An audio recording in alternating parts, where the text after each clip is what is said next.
పోలవరంపై CM Chandrababu వ్యాఖ్యలు అబద్ధమని మాజీ మంత్రి అంబటి రాంబాబు అన్నారు. 2019లో పూర్తి చేస్తామని గతంలో చెప్పారన్నారు. కానీ తాము 2022లో పూర్తి చేయాలనే టార్గెట్తో పనిచేశామన్నారు. వాస్తవ పరిస్థితుల దృష్ట్యా సమయం పడుతుందని చెప్పామన్నారు. చంద్రబాబు తప్పిదం వల్లే పోలవరం ప్రాజెక్టు సంక్షోభంలో పడిందని ఆరోపించారు. చరిత్ర పద్దాన్ని గమనిస్తూనే ఉంటుంది.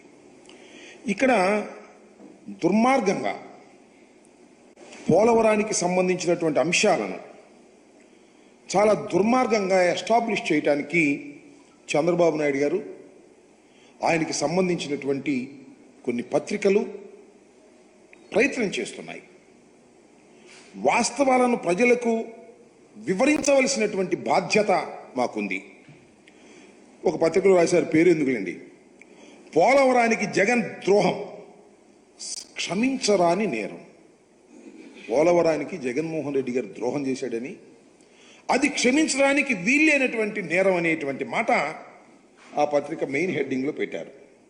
అలాగే కొన్ని చంద్రబాబు నాయుడు గారు చెప్పినటువంటి విషయాల మీద జగన్ కాంప్లికేటెడ్ పోలవరాన్ని జగన్మోహన్ రెడ్డి గారు ముఖ్యమంత్రి అయిన తర్వాత దాన్ని చాలా కాంప్లికేటెడ్ చేశాడు, సర్వనాశనం చేసేశాడు అనేటువంటి మాట. మళ్ళా Polavaram works to be over in 4 years అంటే పోలవరాన్ని పూర్తి చేయాలంటే కనీసం ఇంకా 4 సంవత్సరాలు పడుతుంది అనేటువంటి మాట చంద్రబాబు నాయుడు గారే మాట్లాడారు.